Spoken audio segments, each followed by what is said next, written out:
Hey everyone. I was frantically trying to find my slide to put it up on the screen.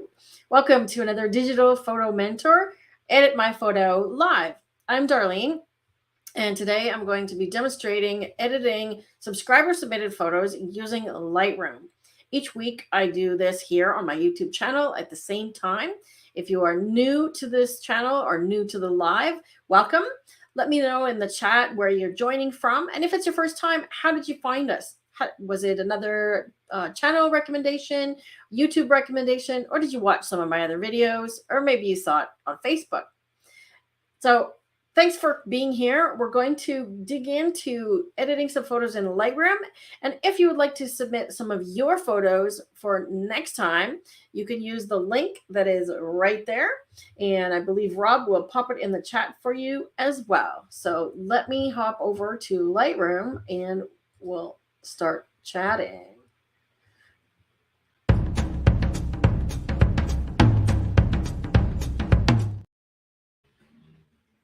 Okay, well, the trick was I already was in Lightroom. All right, let's get some images happening here. All right, there we go. So for those of you that are joining in and you're part of the Lightroom class, this will be a nice supplement to the course that you're already taking. And if you are not, we can let you know what's available. We only have done one of the live classes. We have 10 live classes coming, and there will be about almost 50 lessons, recorded lessons in the course for you to watch. So let's see who's here. Marty, I got one of your images. Linton from Adelaide, Australia. David, welcome. Doing the Lightroom course. Sheila, who had a panic attack today. Yes, your Lightroom is all restored. You have your images. Awesome. All good in Nova Scotia. Well, don't have a panic attack this evening, Sheila. Take it easy. Do some gardening. All right. Beautiful Oregon. Stephanie, welcome. We have beautiful sun here as well. And Merle in Michigan. Awesome. Catherine in Texas. I think I have one of your images as well, Catherine. Carolina in the house. Who's Carolina in the house? Rob knows more information than I know. All right. So what I want to do is I want to get started. And if you have any questions, you can pop those into the chat. My husband, Rob, will be sort of moderating that. How's my sound? Is my sound okay? And if you have a question and I miss it, he'll bring that to my attention. So as I go along, I'm going to demonstrate a few different things, and I'll pause at certain stages to see if there's any questions about it. So I've got a few different images. As I said, I've got one of Marty's, and let's just start with that one because you're here. So I'm going to start with this one of, what kind of bird is that, Marty? I've seen these before. I want to say, I was going to say something, but I think that's a like an owl. No, I'm not even going to say. I'm not going to say because I'm going to embarrass myself. All right. Linda's in South Carolina and Marguerite in Ontario. Excellent.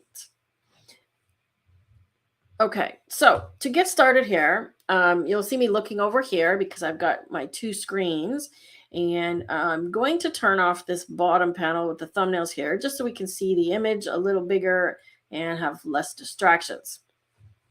All right, so with the bird here, when I do import, I usually apply a preset, which is part of my Lightroom presets, automatically.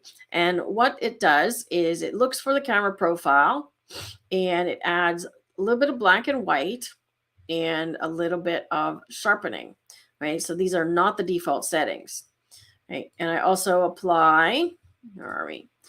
The camera profile. You can see the lens profile applied here and the chromatic aberration. So that was all done when I added this image to Lightroom. Okay, so it scanned it and added these things automatically because I have a preset telling it to do that. Okay, so we'll actually be covering that in a few lessons in the course when we get to presets. Right, a black crowned crane. Awesome. Where did you see this beautiful creature, Marty? So the first thing I would normally do is start in the basic panel. And I think I've got my clipping warnings. There we go. Let's turn that off. First thing I will do is start with the camera profile. Let me just get my cursor highlighter here for you so you can see where my cursor is. So if you just pull down the menu, you will only see the Adobe profiles, okay? If you want more, you can choose Browse, or you can just click this little 4 squares icon here and look for the camera matching ones. So I like to usually pick one that gets me closer to the look that I want, and then I will just have less editing to do. Okay, portrait actually looks pretty decent here, but you'll notice that any of these give us more contrast and color than the Adobe standard one. So I might go with camera standard. I'm finding that the portrait and the landscape one are a little bit overly saturated on the green, but we could dial that down. Okay, but I'm going to go with standard because I really want to punch up his color and focus on the bird and not the green in the background. Okay. If you have watched my classes before, we're going to do the upside down trick. When we look at an image upside down, Rob, if you could please share the link to the upside down trick video. When you look at an image upside down, and I'm just going to remove myself so we have no distractions here, where does your eye go in this image when you look at it upside down? For me, it goes definitely to this white patch or beige patch on the bird, the little bit of red on his head, and then after that, I sort of go up to the water, which is a little brighter, and the grass. The grass, because there's a lot of detail and color as well. Okay, so let me turn it right side up again. Oops. Sorry, trying to navigate 2 computer screens here. There we go. Right, so right side up again. Get my side panels here. So now that I'm looking at it right side up, the analysis from upside down just gives me a direction of what am I going to do to it to bring the bird out more, okay?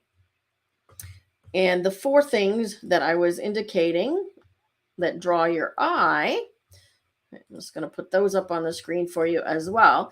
When those things are in the background, it takes your attention away from the subject. So your goal with your editing is to minimize all of those things in the background, like sharpness, brightness, contrast, and color, and make sure that the subject has those things so it stands out. Okay, so that's what we're going to do with the editing, right? So first I'm going to do some global edits, which apply to the entire image. And because I had the preset, it applied a little bit of white, +10, and black, -10. But I'm going to do my shift double click on both. And now I'm at +34 white and -32 black. And if you can see the original, I'm just going to do a full reset here, actually, because my history is going to be tricked. I'll show you how to do this in the course. So I'm actually setting my history to the original with no presets applied. So when I do the before image, you can see the difference. Okay, so camera profile, blacks and whites, and we're already here. Okay. Then I'm going to apply a vignette, and I may have done that with a preset as well. Yes, I did. Okay, so you can see that there is a slight edge vignette being applied. I'm going to darken it a little bit more. And remember my trick, dial down the feather so you can see the placement. In Lightroom, you can't move the vignette around, but you can adjust the size and the shape. And if you want it off center, like if I want to vignette more here, then I'll have to use a radial filter using a mask. Okay. We haven't covered that yet in the course, but we will get there. So that actually looks pretty good. And can you see what the vignette is doing if I toggle it off and on? Okay, so it's really bringing attention into that bird. Okay. Coming back up to the basic panel, I might do a white balance adjustment here.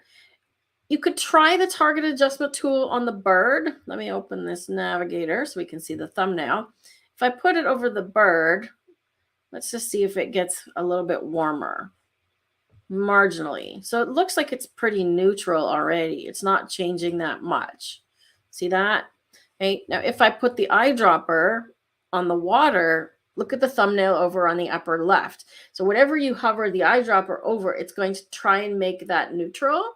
So it sees a lot of cyan here. The opposite of that on the color wheel is red. So the image is going to become red. If I put it over the grass, it's going to become magenta. If I put it over his head, it becomes cyan. Can you see how that works? So you want to use something neutral. So we could try, let me just get over here and see if his body is neutral or this little part of his head here. So see how it took some of the yellow out? But I'm not sure that that's better.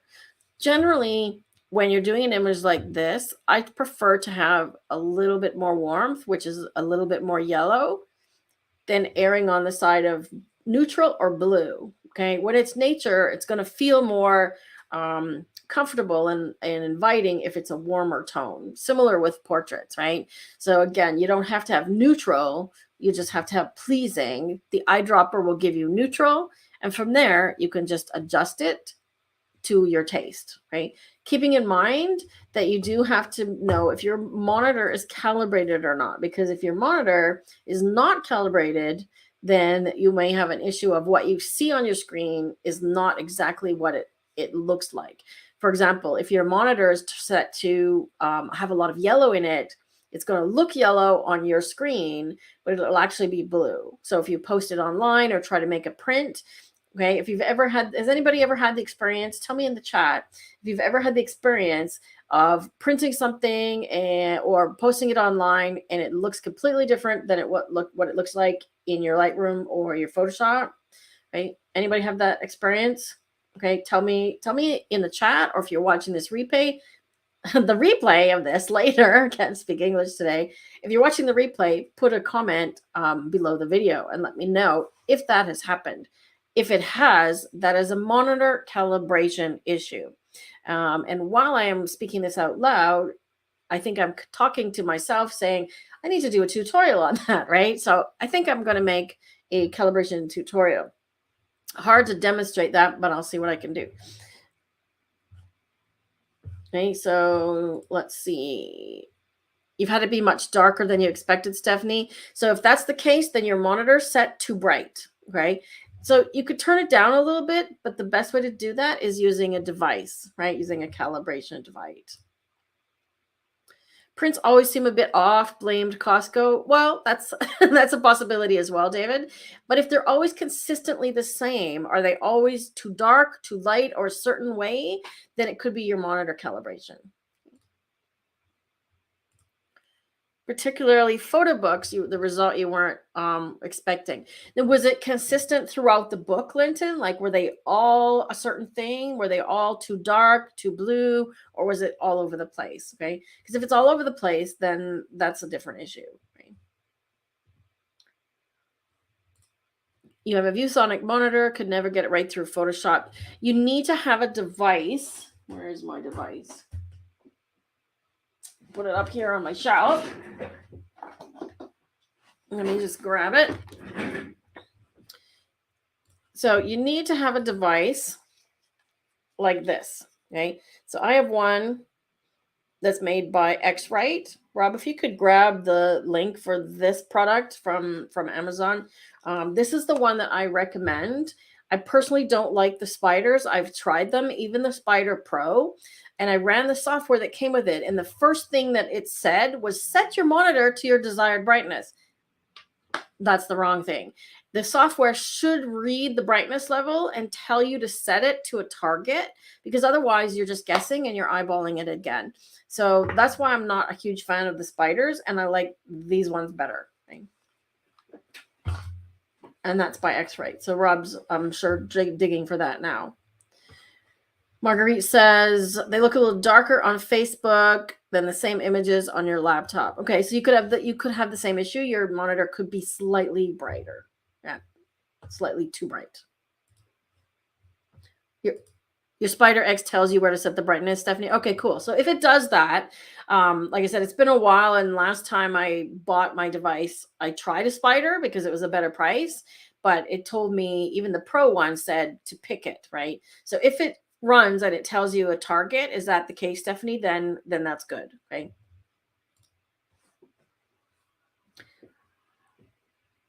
Prints are good when you're printed at a local print shop. That also depends too on how you order, Sheila. Most labs, especially if it's a dedicated photo lab, especially if it's a professional lab, they usually have two services. One where you can ask for edits and adjustments, or one where they print exactly what you send them. So you might want to find out if they're printing exactly or if they're correcting for you. Okay, so we got a little bit off track there, but that's a topic that's kind of important. Okay, so back to our crane here. So far, he's got a little bit more contrast, brought the edge vignette in and darkened it a little bit, and as well as adjusted the white balance. Now, as far as everything else here, I don't see really anything that needs adjusting. Like, you've nailed this exposure, Marty, like absolutely nailed the exposure. If anything, I might just darken everything a tiny little bit, and you'll see why in a minute, because I'm going to do a local adjustment, right? So I'm editing for the whole image, okay? And I'm just going to bring the highlights down. Yeah, see, we're getting to the edge of not having anything white, right? So I don't want to flatten it out. When you start to bring the highlights down globally, see how flat that looks, okay? So make sure you don't go overboard with the global edits, right? Next, I'm going to go to the, actually, I'm going to come back here. Let's just leave the brightness where it is, a little bit dark. Let's go to HSL, and I'm going to do luminance. Okay, so luminance is brightness, saturation is intensity, and hue is the tint of the color. So you can grab, this is a targeted tool. So when you click it, it sort of becomes detached. Can you see that? I don't know if you can see my cursor or not. Let me just see. No, it's supposed to enlarge my, all it's doing is enlarging the circle, but that's not really helpful, is it? And so anyways, you can see my cursor here. It's got a little crosshairs and then a circle with an up and down arrow. So wherever I click and hold, if I drag down, it's going to darken anything that has those colors in it. So you see on the sliders, it's pulling the yellow and the green. Okay. So I can darken yellow and green this way. I can also darken this water because I want to minimize the reflection so the bird stands out more, right? Look at that. Okay, so lots of blue and aqua in there. Okay.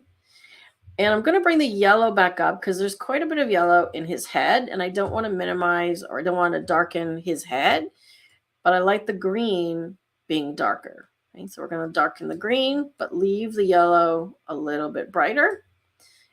And I might even see if there's any orange. Yes, there's orange in the grass. Okay, so I might brighten the orange a little bit as well. And we can see about red. That's going to be that part on his cheek. I think it's okay where it is. Saturation, we can do the same thing. Or now that we know what the colors are, see, I can actually desaturate that reflection.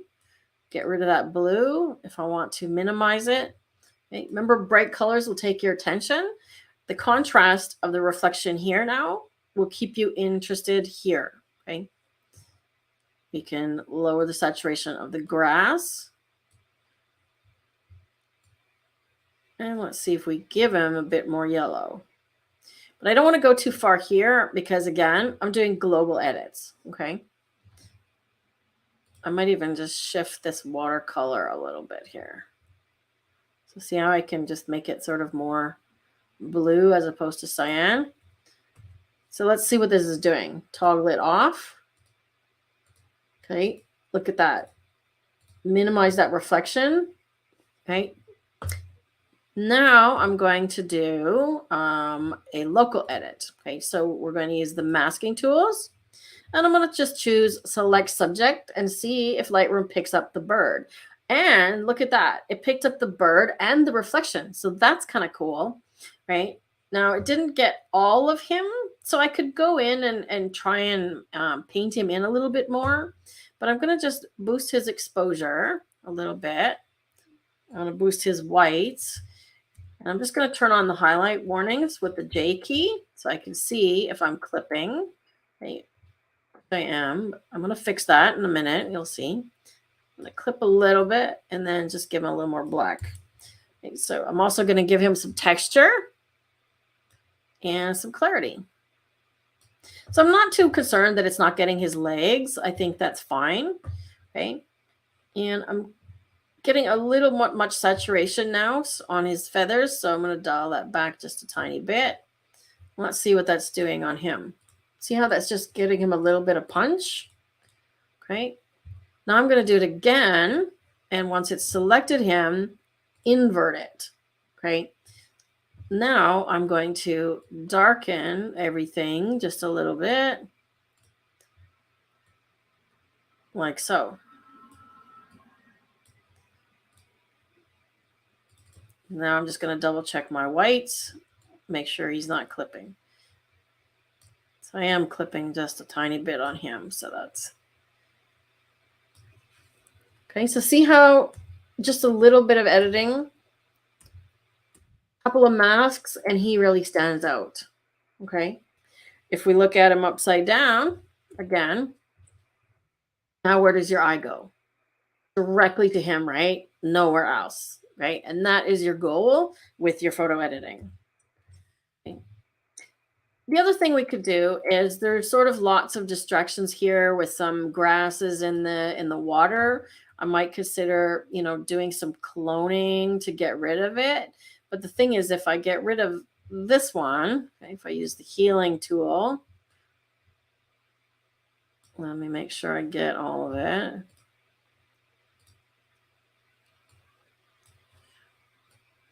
Like that. I have to make sure I get the reflection as well. See that?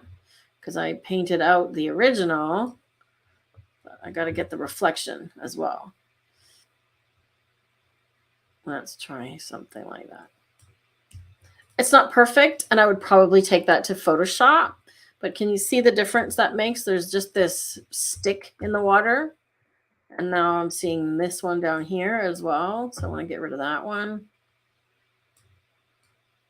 And maybe even this one. So anything that has contrast like that, once you start to narrow down, do the major points first, get him to stand out, then those things like these grasses are really going to catch your attention.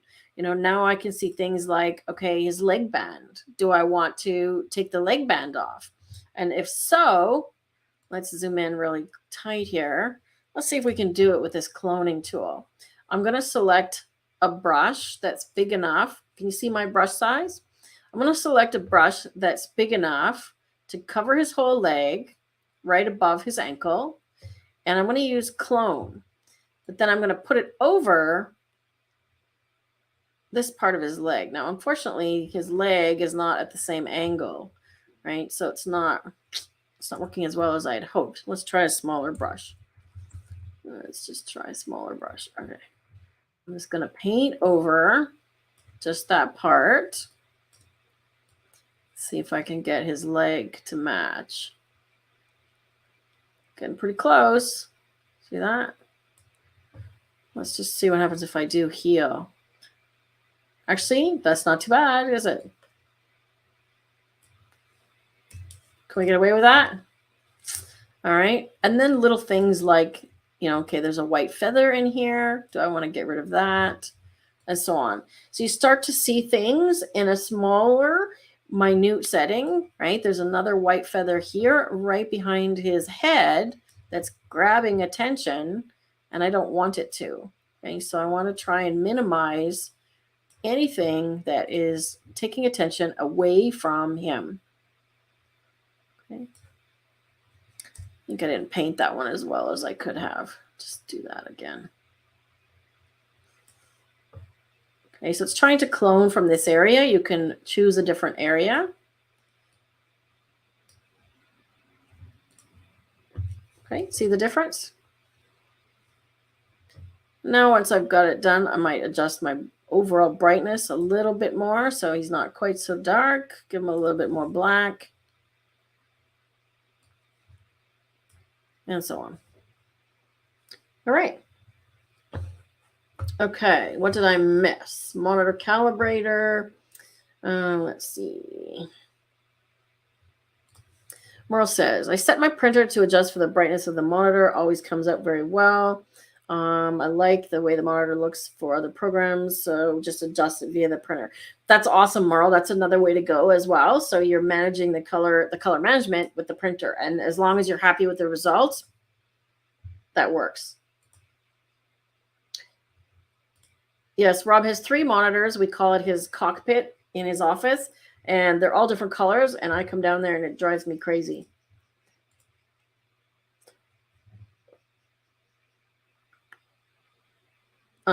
Using Photoshop through Wine and was able to get the best. I'm not familiar with what that means. Next distro came out and something happened. Okay. The operating system. I'm not sure what you mean by that one there. Thanks for the thumbs up, everybody. And as Rob says, if you haven't already given this particular video a thumbs up and subscribe to the channel, please do so. Really helps us to find other people who are interested in the same topics when you can give us a thumbs up. So we appreciate that. Let's see what else. All right. Welcome, Robert. Is this your first time? If you're joining us for the first time, how did you find out about this live stream? Marty, I like what you've done. What do you think about a vertical crop to get rid of the distractions on the right side of the image? No, I like the space in front of him. Which way am I going? Yeah, this way. I like the space in front of him, Marty, so that he's got room to grow or room to move into. And I think like what you're seeing is that there's just a lot of busyness, right? So what I might do is, if you want to tone that down, pick a color range and select the grass. So see how we've got most of that grass there? You can do less, just refine it a little bit, right? So I'll refine it. And I'm also going to just make sure that I don't have any of the birds selected. So I'm going to do subtract subject. So he's clean. See that? Took it off of him.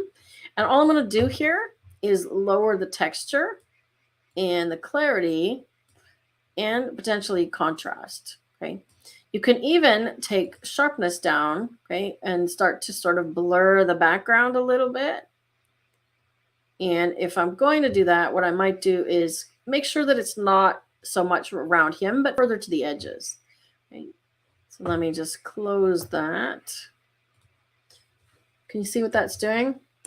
I'll go back one step. If you want to see what you've done, go to your history panel over on the left. I actually don't like this new thing here. It's sort of taking up a lot of space. Let me just move that. So if I go back one step, let me just go back here, subtract subject. Okay, here we go. So back to before I applied that mask. See the background and the grass is really sharp. Now it doesn't stand out as much. See that? And I could even go and add more sharpness to him, right? So I've still got him as a selection, and I might bring my highlights down because I've clipped him a little too much here. Let's give him a little back. So I could add more texture and more contrast to him if I want, okay? So these are all editable at any time. All right, let's do another one. Is Trish in the house today? I haven't seen her. Is Trish here, Rob? She often is. I haven't seen one of Linton's for a while. Send me some new images, Linton. We need some new images from you. Okay, so this one here is from Anne. I always pronounce her name incorrectly. I'm just going to say Anne. I think it's Anne Trine, and she's in Europe. I want to say Denmark. I'm sorry, Anne. I've forgotten where you are, but I know you are in Europe. So this image of hers and this girl in this lovely dress, which I'm assuming is a cultural dress of some kind. So the challenge here, obviously, is that there's a lot of contrast. So I'm just going to undo because I did that preset again. And I want to go through those steps with you. So I'm going to choose the color profile and it's camera matching. Okay, so you'll see something similar because it's based on the camera that she used, which in this case is Canon. Okay, so CR3. We could try Faithful. Actually, I don't mind Faithful. In this case, it's a little bit flatter and it gives us a little more detail on her to start. Okay. I'm also going to do the lens corrections. And again, I had this done with the preset, but I'm just doing it here for your benefit. And what that does is it corrects any chromatic aberration and distortion. You see that? So now I'm just going to adjust this a little bit because I can't really tell what the color should be because there's a lot of highlights that are blown out, right? If we look at the clipping warnings and off the edge, oh, Adobe wants to update. No, thank you. Okay, so the clipping warnings, you can see there's a lot of information over here on the right, and the sky is quite blown out. So I know highlights are going to recover a bit of that, okay? I'm going to darken overall, and then we're going to come back and brighten her. I'm going to try auto white balance and see what it comes up with. That's definitely better, okay, because it was really sort of cold feeling. Let me do that again. See how she feels kind of blue, and there's lots of blue in the shadows here. So we could try this eyedropper, right? Now it's going to make a difference if I put it on her lap in the sun here, okay, like that, versus in the shade. Okay, because the shade is very, very blue. Okay, so it matters where you put this thing. Okay, that's actually not too bad. Maybe a little bit less warm, but that feels more like she's being, you know, sun-kissed, right? I'm going to punch up the shadows a little bit. Be really careful because the inclination with an image that's really contrasty like this is to do something like that, okay, where you bring the highlights down and the shadows all the way up, and then you've got, you know, something with no highlights or shadows, and you make this sort of overly clarity, overly textured, saturated, what I would call neon puke mess, right? So don't make this. Let's see how we can control these highlights and shadows, okay, without going to the extreme. So I am going to bring the highlights down. You can see that I can do that until we get the clipping warnings gone. And you can do that by putting the J key, turning them on so you get these warnings, right? Or you can use the Alt Option key and drag the slider until they're gone. So I don't want to increase the whites because that gives us the same problem again. And I don't want to increase the darks too much or the blacks because we're going to lose our shadows. So I'm going to lift the shadows a little bit. And again, darken overall. And you start to see a theme here. Now she's looking a little bit dark, but we're going to fix that, right? Now there's something over here. I'm thinking that it's either a reflector or almost a softbox or something, or somebody's jacket. So we could either clone that out, or I'm just going to crop it.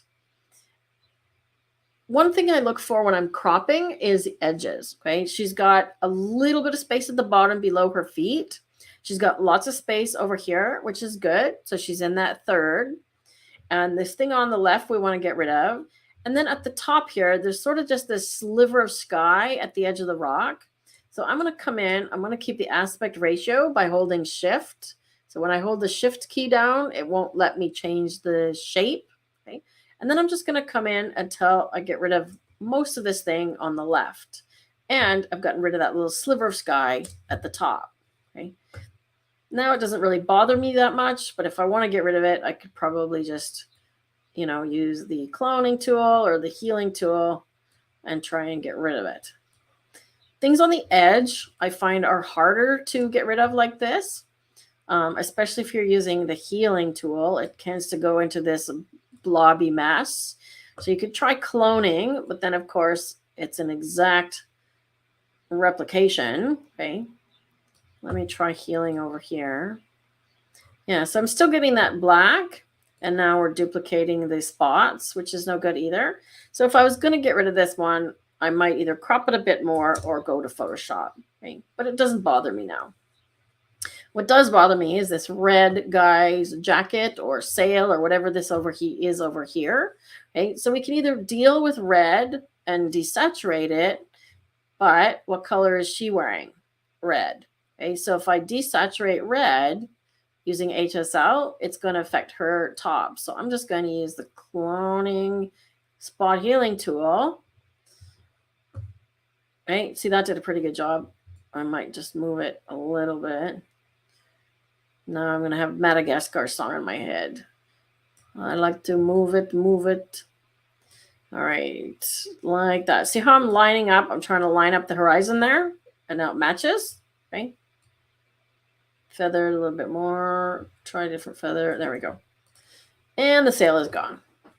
Okay, so now we've dealt with the overexposure, white balance, cropping the thing on the left, and the little distraction in the background. Okay, we're going to deal with the sky as well, but I want to bring her out. Okay, so we're going to go back to masking. I'm going to give it a little bit of clarity overall, but not too far. Again, with people, I usually don't go over about 10 or 12. And let's do select subject. And it chose her. So that's good. So you can move this little panel around. You're not stuck with it there. Okay, so it's chosen her. So on her, I'm going to bring the highlights down a little bit more. I can hear Rob shouting at me about something or choking in the basement. Okay, and then I'm also going to bring the shadows up. So keep in mind, this is only affecting her, right? See how that's lifting the shadows on her? Let me just turn that on, off and on. Okay, it's like turning the lights on. Okay, then I'm going to do another one, and I'm actually going to do minus clarity. Okay, so I did globally plus 10 clarity, minus 10 on her, which then cancels each other out. Okay, so now she's having 0 clarity. Okay, I'm going to do a second one, select subject. Can you guess what I'm going to do? Invert it. Okay, and this time I'm going to bring it darker. So I'm going to bring the highlights down and darken the whole thing. Now can you see what's happening? The sky is actually kind of coming in line. You see that? Let me just turn off the masks. See what the masks are doing? Makes a big difference, right? It looks like she's being lit with a flash now, okay? It's quite brilliant. Now that we're looking at it, the sky looks a little bit yellow, so I might dial the yellow down a little bit more. Give her a little more magenta. Okay, now something else that I didn't do was to defocus the background. Okay, so let's say I want to defocus the background a little bit more. Okay, if I use this mask that's on the background, okay, so that's on her, I'm going to defocus the foreground that's right immediately next to her, and that's not going to make sense because it's sharp and she's sharp. They should be both in the same focus plane, right? So what I'm going to do is I'm going to basically make this mask again. So I'm going to do another one, invert. Then I'm going to subtract from this mask a linear gradient coming up from the bottom. See this? So that it's going to fade the further away it gets from her. Can you see that? Can you see where that mask is going? Okay. So it starts somewhere in the background there. Okay. Then I can lower my contrast, lower the clarity, lower the sharpness, lower the texture. I tend to not use clarity as much because it makes things look sort of hazy, right? I like detexture and the lowered sharpness. Okay, you can actually even increase noise reduction because noise reduction adds an element of blurring as well as this moire slider does as well. So if I turn this one off, watch the background, especially these rocks in behind her. Here, I'll take it a little bit farther. I'll take it all the way. Okay. I can also actually desaturate the background too. So we can do anything we want. So see that? How it's just fading the background out? Closing that. And I haven't even applied a vignette yet. So if I go to my presets, I could choose, let's choose an edge vignette that's soft. So there's our beginning image. And that's where I'm at now. Okay. I might even just brighten it a little bit, like so. Now, something I would probably do with this image is actually take it to Luminar, because there's some things in Luminar that I can do on her in terms of face editing, and I could do a sky replacement, okay? Alternatively, you could open that in Photoshop and do something similar, but I'm going to open it in Luminar Neo. Okay, so I'm going to go Neo, and I open a TIFF, and then it will launch Neo as a plugin. Phone is dying. Take care, Mike. So did I get the sky back a little bit, Roberto? I got a little bit of it back, but let's just see what else I'm going to do with it. Okay. All right, my Luminar is opened on my big screen, so let me just transfer it over here. Okay. I'm not going to use any presets, which are now available in Luminar Neo. I'm just going to hop to the ones that I know I'm going to use, okay? So I'm going to go right down to Face under the Portrait Tools and the Face Light slider, because look what that does, okay? So I can go too far, obviously, but it does a really nice job of giving her another little bit of light in her face, okay? I could slim her face a little bit, but I don't think she really needs that. And we could deal with eyes and things. But for a portrait of this distance, I think the eyes are fairly small. Okay? So I'm really just mostly concerned about this face light. So I'm going to apply that. There's also body AI. Now, I don't know if I want to do anything here. You can do an abdomen, which is like a tummy tuck. It may have a hard time figuring out where her waist is. Oh, no, it did. Look at that. Okay, so you can literally give her sort of a tummy tuck. And sometimes, you know, even if somebody is slim, the way that their dress is sitting or their clothing, if it's billowing or something, it might be unflattering. So the abdomen thing, it just sort of puckers the tummy in. See that? Shape, if you go to the left, pulls the whole body in. Okay. And I don't think she needs that either. Okay.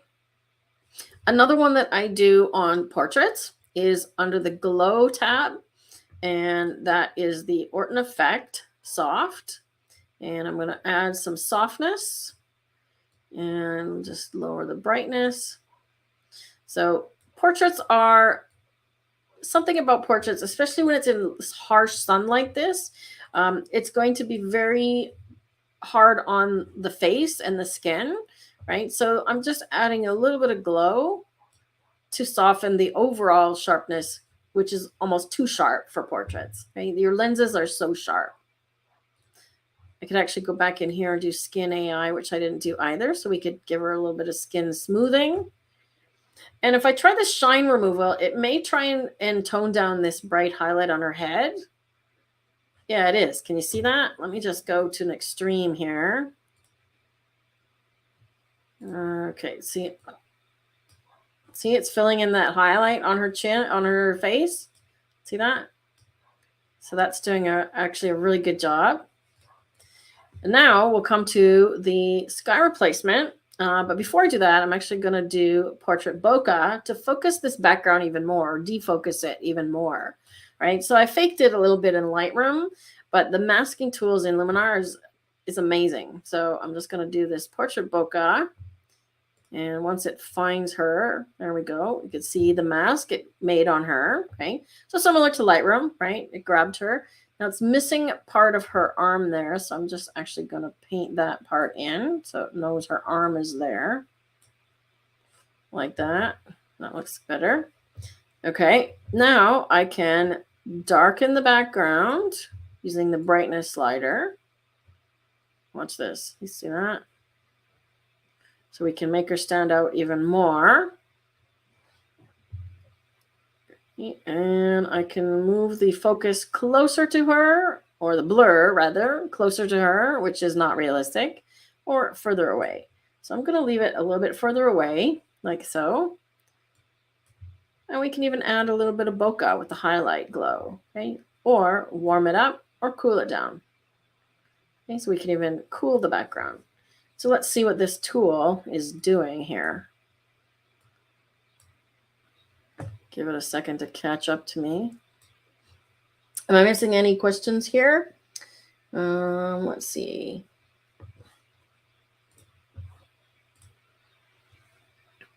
A little bit back in the scene. Yeah, I mean, it wouldn't be like a crazy sunset, right? Based on the lighting. We know it's midday, right? Yes, body AI is controversial. I agree. But most people, as Rob says, wouldn't notice if I made them a tiny bit slimmer, and most people would not be bothered with that. I love the art and effect as well. Right? Peter McKinnon made a Luminar video. Interesting. Okay, so let's see what this is doing now. See, turn it off and on. And I also find too, like it takes care of some of the flyaway hairs nicely on her. So I really like what that's doing. And now, I mean, I don't even need to do a sky replacement really, but let's just try one anyways. Let's see. I think probably just something with some wispy blue skies or something. So I want something that is maybe like that. Let's see how it does.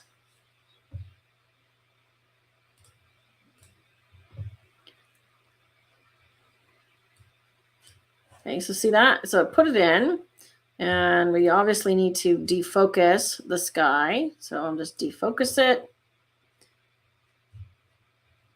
And I'm going to give it a bit of haze. But other than that, there we go. Now we have a new sky. Okay.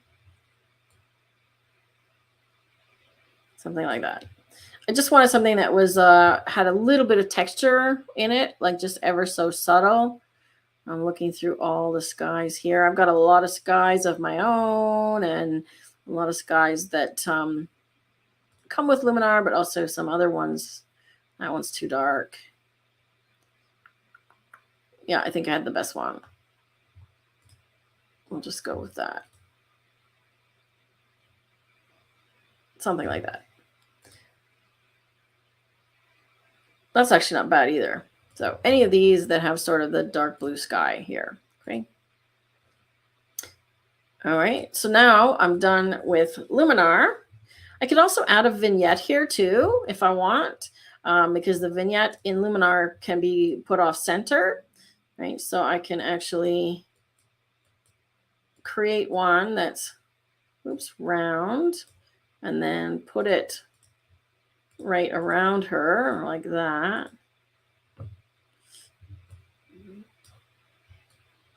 And the other cool thing about this vignette is I can actually add more light into the middle. So I can add her more light again. Okay, so there's multiple ways to give her extra light in Luminar. And I haven't even touched on the other one, which is relight. Right, so relight is another one that I can darken the background and brighten the foreground and adjust for depth and so on. Right? See that? Just move it away a little bit. Not quite so dark. Right. So we can really, really affect things. And notice I haven't masked a thing here. This is all the AI inside of Luminar. So anyways, I just went to do a sky and we did a bunch of other stuff. Awesome.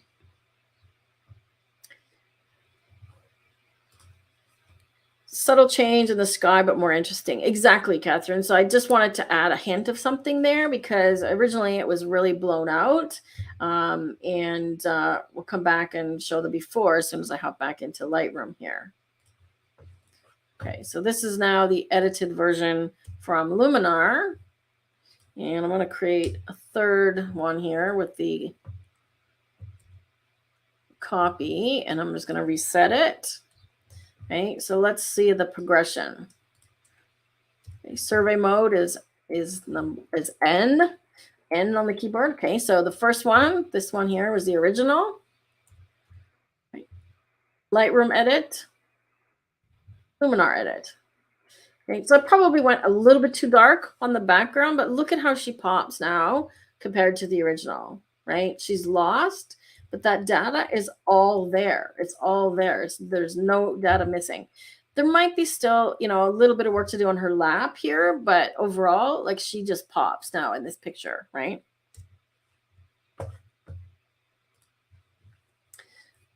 All right. I reckon Luminar is not for pros, but take a look at this edit. I reckon it's up there with the best. Honestly, I use it, Roberto, because look what I just did with it. You know, could I do the same thing in Photoshop? Yes, absolutely, 100% without a doubt. Could I have done it in 3 minutes? No, right? Less than 3 minutes. That's the big thing, right?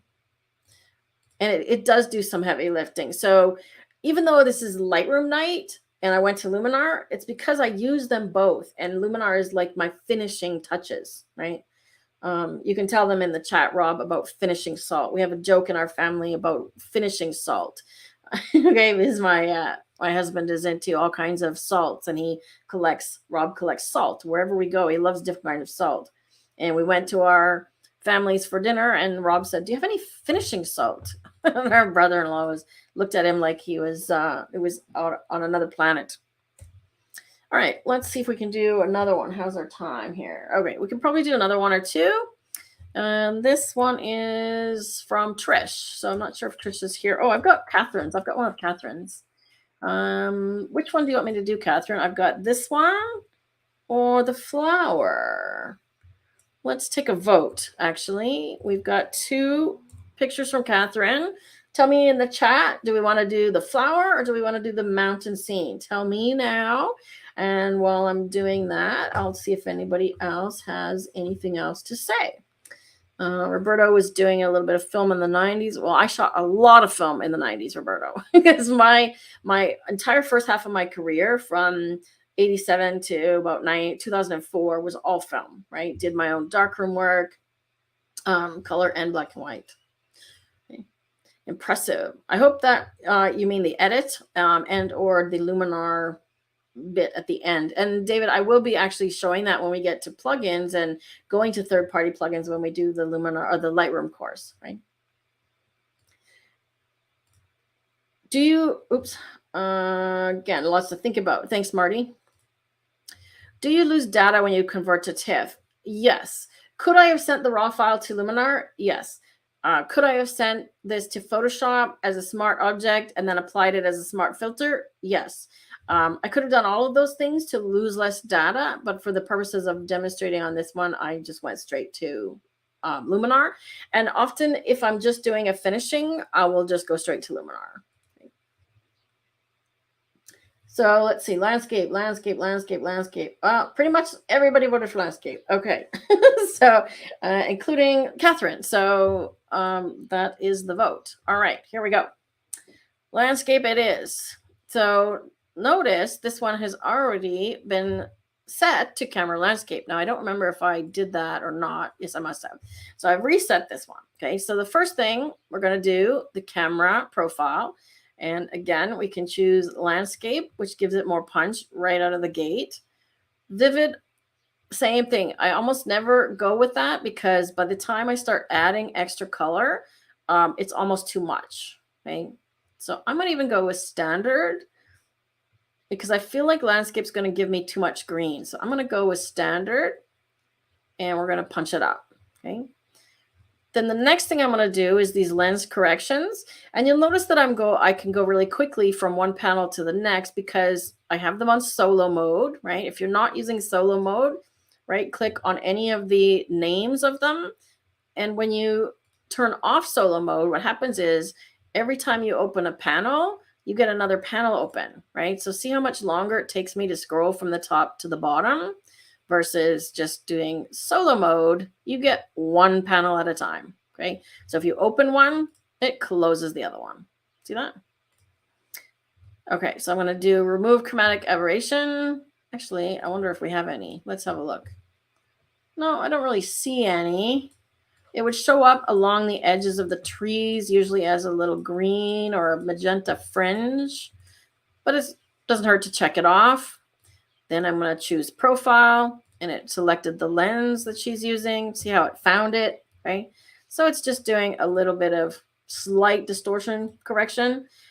I'm neither here nor there about it. I usually often turn the distortion and leave it with what the lens did, unless there's something really objective. So I often actually turn the distortion back to the way it was shot.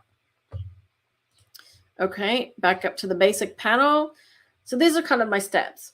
Profile first, lens corrections, but again, I'm applying that on import, okay? So I don't usually have to hop down there.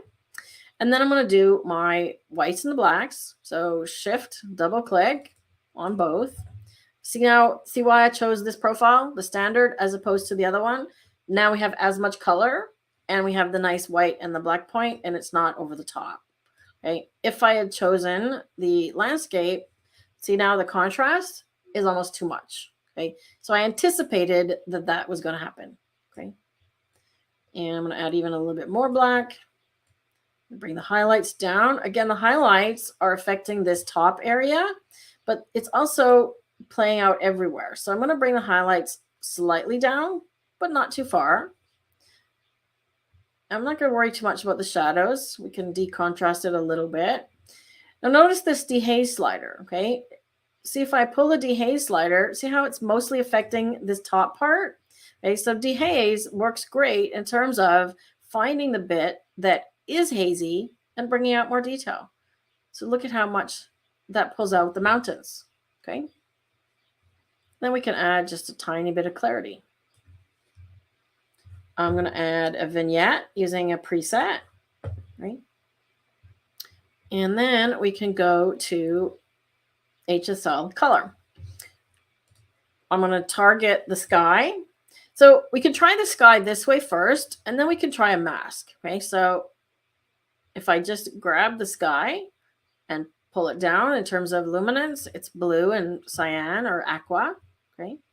But you want to be careful of going too far, okay? So let me show you what too far looks like, okay? So too far looks like that.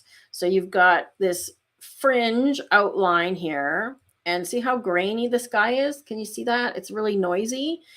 So whenever you get a sky that's doing that, that's telling you, yeah, we went too far, right? So scale it back. Okay. I'm going to bring it back so I'm not getting too much of that weird stuff on the corner. You'll also notice that there's more color here than there is on this side, okay? So I'm going to come to a mask on this one instead. So a couple things we can do. I can do a linear gradient from this corner like this and angle it. See how big the spread is? I'm really spreading it out so it fades really gradually. And I'm just going to darken ever so slightly. See that? So I'm minusing the exposure. See how that's evening out the sky? Let me turn that off. See that? Right? See how it's evening out the sky? And I might have gone just a tiny bit too far. Okay. So I'm just trying to even out the tones there. Okay. And that worked pretty well. So I didn't have to do a mask on the sky, but I'm going to go in here because I'm not really crazy about the color of the sky. Let's see if I can adjust the hue a little bit. Right. I'm going to make it a little bit more sort of this purple color. There we go. The challenge with this image, let's do the before. Okay, so definitely more detail in this mountains and the background. Right, but the challenge here is the great contrast because of the time of day that it was photographed. Okay, so I am going to bring the shadows up a little bit. Okay, and let's just see about these greens because the saturation is kind of going a little over the top for me. See how there's yellow in the trees as well? And it's the yellow that makes the problem, not the green, right? See if I bring the green down. So I'm going to bring the saturation of yellow down quite a bit, actually. Oops. Actually, I have to grab it. So I'm going to bring that down. And then I can do something similar here. So remember how I increased the yellow or the orange with the bird and then darkened the greens? Okay, so just to separate the tones when you have lots of greens like this, what I'll often do is increase one in terms of brightness and darken the other. So either green up and yellow down, or the opposite. See what that's doing? And that's the HSL panel. I think I liked it the other way. Okay, so I'm going to lighten the yellows a little bit. Very little bit. Okay, see what that's doing? And it's just making this green sort of less what I would call objectionable. Okay.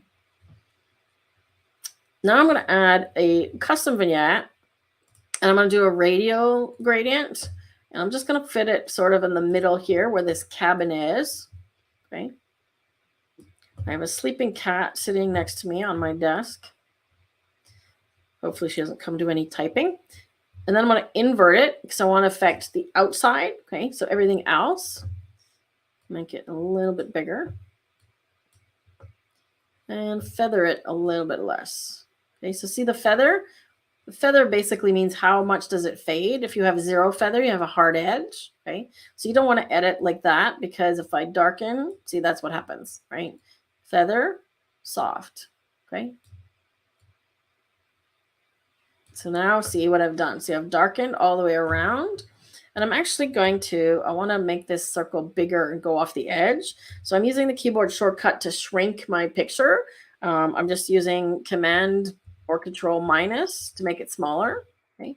Because I want to get these dark trees over here so that I'm not darkening them. See that? So I want them inside this circle. So I'm going off the scale here. Now, I couldn't use a radial filter for this because I couldn't use a graduated filter because it comes from the corner, right? It comes from the edge, and I want to darken this part, but keep the middle part lighter. See that? So if I turn the mask on, see, I'm darkening all the parts that are in red. You see that? Like so. Let's do that. Okay, so then I'll close that, and let's put that back to the normal view. Now let's do before and after. Let's take a look at cropping. Would you crop this image at all? It looks a tiny bit crooked. Now that I turn this on, I'm looking at sort of the trees to see, like, are they crooked? I'll do an auto. Yeah, that's kind of the way that I thought it was crooked as well. I'm looking at, because these poplars, I think they are, grow pretty straight usually. So I'm going to straighten them a little bit.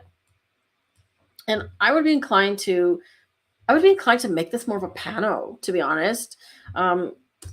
Let's just try an experiment, and we're going to do a vote on this. Okay, so I'm going to do a virtual copy, and then I'm going to crop it differently. Okay, so virtual copy was Command apostrophe, and I'm going to go off the aspect ratio here and do something different. Like so. Okay, now I actually want to darken this part up here even more. Okay, see that? So now I've got my mask, and I'm just going to darken even more or make it smaller. See that? There we go. Okay, now let's vote. Left or right cropping? I'll do it one at a time. Okay, so full crop with the sky, no crop. Very different, right? I mean, it takes out the blue tones, and now your eye goes right to the red. Let's look at it upside down, right? Your eye goes right there, right? Versus here, it's still competing with the sky a little bit, okay? Because remember, your eye goes to bright or intense color. So the red will grab your eye first, but it's still going to the blue. So I could dial the blue down a little bit and see if that helps. Okay.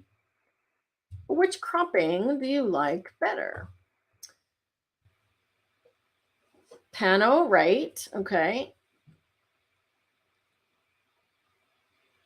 Rob would crop more out of the top. More out of the top? Pano.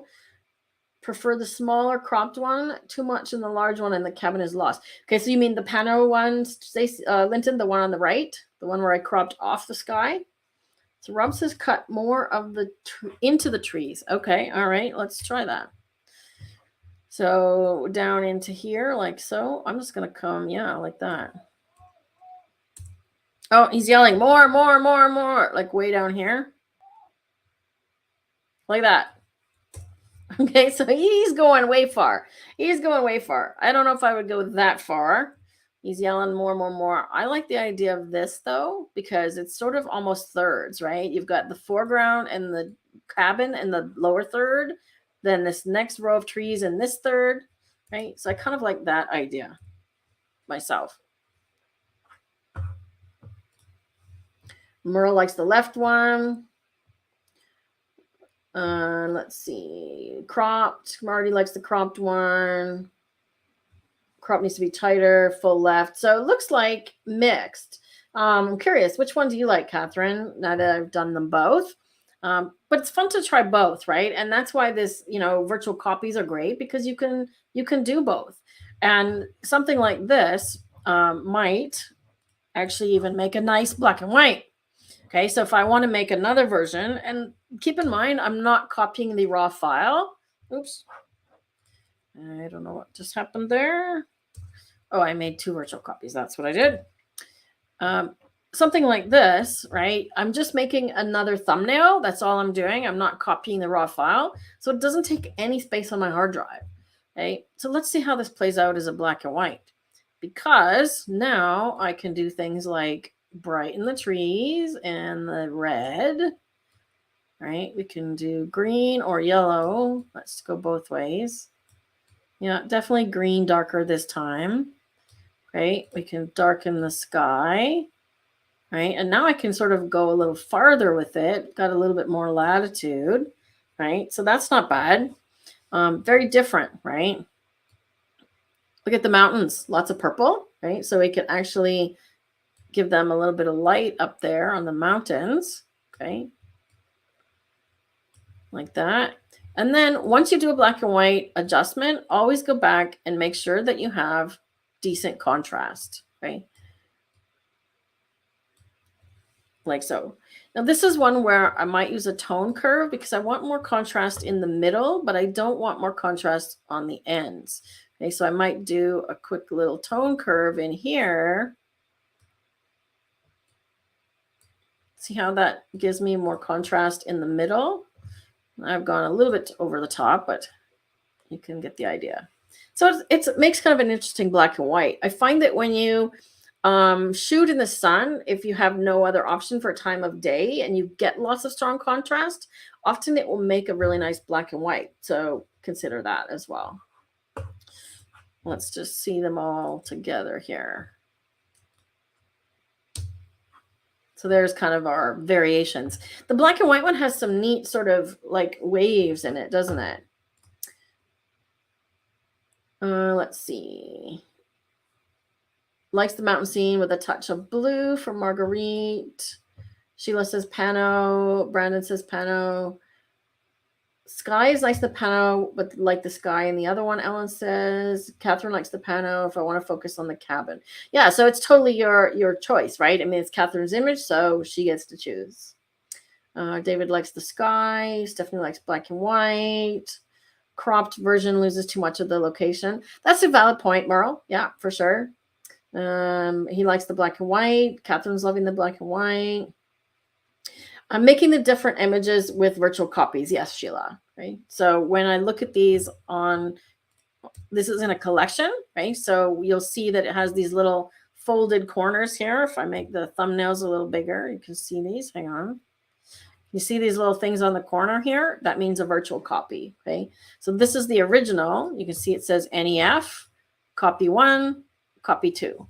See that? If I put that up, see? Does it show me copy 1? No, it doesn't. Doesn't show me that in that view. But the name of the file it shows here, the original versus these two. And if I go show in Finder on my hard drive, right, there is Stephanie's original image, and you can see that there's only one of them. Right? So I haven't duplicated the raw file. I've just made new thumbnails. Yep. So let's see. Let's see if we can dial this blue down a little bit, because otherwise, like, everything was working except this little bit of saturation, right? So let's just dial that down a bit, something like that. Or we could even do something like we can actually dial the overall saturation down or the overall vibrance down. So the difference between saturation and vibrance is vibrance affects muted colors more than it does all colors. So it affects the ones that are less bright and intense to begin with. Okay, so I'm just going to dial this down a little bit. I've got an idea here. I just did a lesson on color grading for you guys in the course, so you're going to see that one shortly. So I'm going to give this one, let's do a little more yellow. I'm going to give it a little bit of a split tone. Okay, and put some blue in the shadows. And then I'm going to come back to basic here and just dial the saturation down a bit more. What do we think of that? That's kind of cool, right? So now, compared to the full color, I've actually added some brown. Did I make a copy of that? No. Well, let me do that. I'll just go back here. So if I forgot, I can just go back in my history and turn off the, where did I go here? Just reset that and turn off the color grading.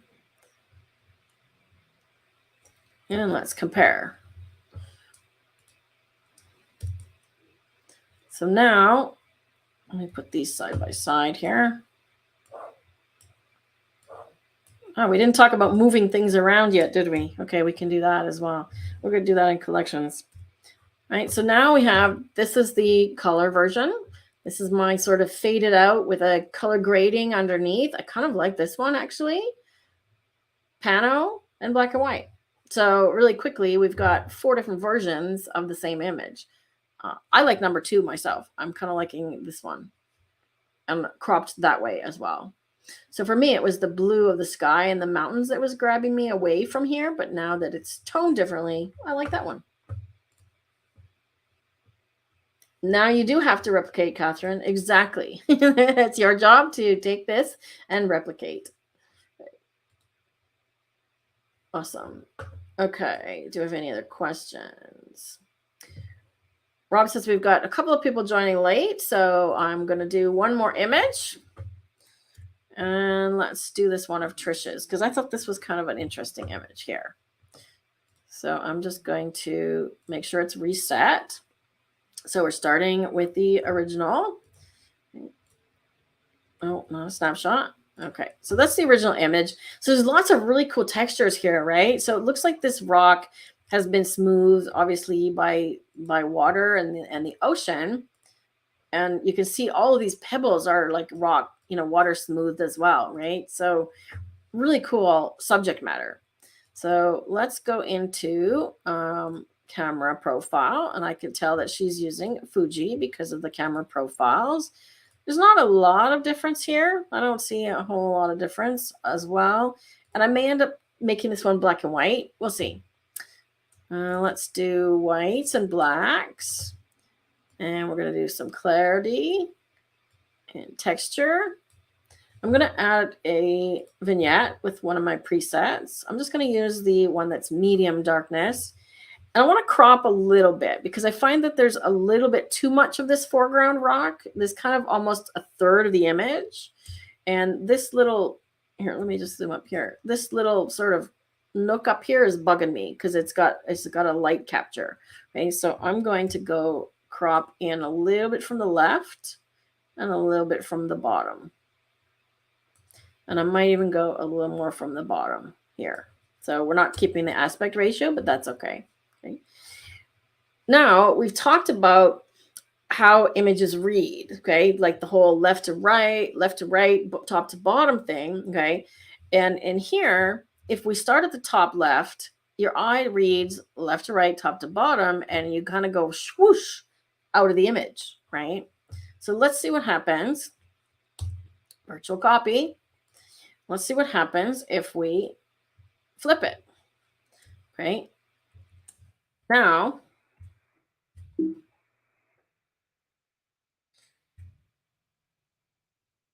Now what happens when we look at it this way? Now you're kind of coming into the image. Does that make more sense? Right? So now we're using the leading lines to lead us in and up to the image. Okay. So I like this one flipped, but I want to have a lot more contrast here. I feel like it's just a little drab.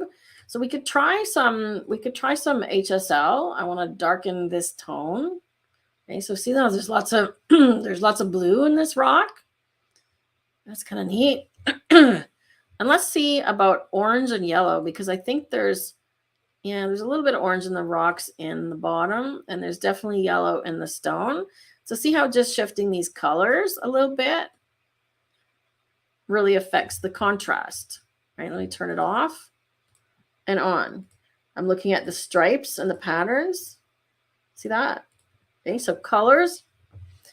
Then I'm going to go to the tone curve and give it an S curve. I could do this with the contrast slider, but I've got more control here, remember? Now we're getting somewhere, okay? Now we're getting somewhere. Okay, see that? And that's not even a super deep S curve. I could go deeper on that one, okay? Nice. Now that it's coming out, the color, I want to keep it. I was thinking black and white, but we'll see. We could also play with adding some yellow into the shadows or vice versa and do a bit of a cross-processed look, right? So we can do something like that using the blue curve, okay? So that's what curves is doing, okay? Let's see what happens if I give it a little bit of red. So I'm adding warm colors to the highlights and cool colors to the shadows. You see that? Off, on. That's one curve. See that? Before, after. Before, after. Did I add a vignette? Yes, I did. Okay. Let's see what else we got. I could do a color grading here as well, right? If I want to add more blue into the shadows. Okay, so I can go and add some color grading and just play around with that. Something in there. So I take the saturation up quite high until I get the color that I want, right? That kind of looks like faded out film, right? If I want sort of that cyan teal color, right, that's in the shadows. And then if I want more of that orangey yellow in the highlights, okay, so we're just punching up all of these things, okay? And then I could choose midtones as well. Do I want a tone in the midtones? What do I want in the midtones? Red's kind of cool, actually. Red or something along this line, kind of in here, and then just tone it down a little bit. Let's see what that's doing. See that? I like that. Let's see what Lightroom thinks is the subject here. So if I do select subject, that's not bad. It's choosing this rock in the middle. That's not bad. If I want to add to it, I could just add a little radial gradient here and make sure I get this corner of it. And maybe I want to add another radial gradient to get this rock. I'm just doing real approximations here, okay? And let's just say I want to increase their exposure a little bit. Give them a little more contrast. So really punching these rocks out. Okay. Remember, more black, more color. More black, more color. Might give them a little more texture as well. Okay. It's going to be hard to select this area. If I want to tone it down, I'm going to have to basically make another mask like this and then invert it. Okay, so I'm going to try that. Okay, so this is brand new in Lightroom. They just did this. Okay, so duplicate and invert is new, right? You used to have to duplicate it, and then anything that you added, you had to invert those separately as well. If you did select subject, you had to reapply select subject. But now with one click, I can do duplicate and invert, and I've got exactly the opposite. Okay, So now I'm just going to darken the highlights a little bit, like so. So see what these masks are doing. See that? I think I've gone a little too dark on this one. Bring it back a bit.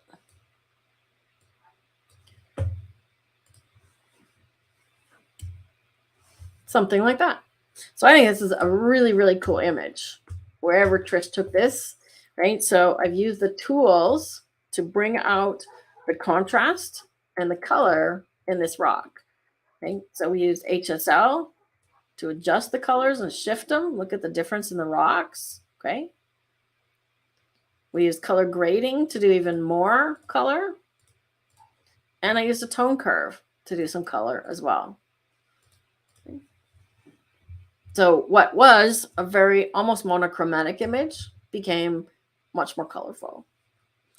Now, if I want to do this one black and white, of course, I can just make a copy. Let's try it in black and white. Okay. And remember, it's going to be flat out of the gate, but we can adjust the tones. So we know the rock has blue and cyan, and there's some yellow in the light areas, or the yellow in the light areas. Okay, so we can brighten that. Let's just make sure there's detail. Yeah, there's lots of yellow and orange in these little rocks, so I want to be careful with that. Red doesn't do much. These don't do much. So mostly, yeah, our tones are in here. So see how darkening those makes a difference? And then just checking that we have lots of nice black and some white. And because I've got the color grading on here, right, and the tone curve with some color, right, those are adding that sort of toned look. So let's compare. Put it to another vote. Color or black and white with a tone? Let's see. The S curve makes a big difference. Absolutely. And we kind of got some S's in this picture, right? There's like an S right in the rock there. Okay. Duplicate and invert. Yep. Who knew? I did because I looked at it. Okay. Sheila says, I'm a wizard at editing programs. Well, you know, everybody's a wizard at something, and I'm happy that you think so, Sheila. I'm sure there's lots of things. I know there's lots of things that I don't know, but thank you. David, I struggle with photography when you have SW that can totally create a new image. I'm not sure what SW is. Yes, the pics are impressive and better. Does it take away from capturing a pic in camera? I'm pulled both ways. So the age-old discussion of to edit or not to edit, right? We could just have a several hour-long, debate about that, right, David? Going way back, in my early days, there was back before color film was a thing. Black and white photographers thought color film was cheating. Right? Then digital came out, and then digital was cheating. But even before digital and Photoshop, people were manipulating their images. Go back and look at Ansel Adams. If you ever look at some of his images, there's one which is Moonrise over Hernandez. He printed that one multiple different ways, including one where it's almost black. And the original isn't like that at all. Dodging and burning in the darkroom. If you've done darkroom work, pushing and pulling your film, combining negatives, lots of that stuff was done pre-digital, right? So my personal preference and my personal belief is if you are the creator and the artist, you get to do whatever you want with it, right? Call it whatever you want. You want to call it photography? Great. You want to call it art? Great. You want to call it digital art? I'm okay with any of it, right? But the bottom line is, are you happy with what you're creating? If the answer is yes, keep doing that, right? Let's see. Left, color. A couple of black and whites, black and white with tone, color, black and white, software. Software, Stephanie? I'm not sure. Everybody thinks editing effects are cheating until they learn the editing effects. That's a great answer, Sheila. And then the same thing would apply to using Flash, because everybody says they're a natural light photographer, right?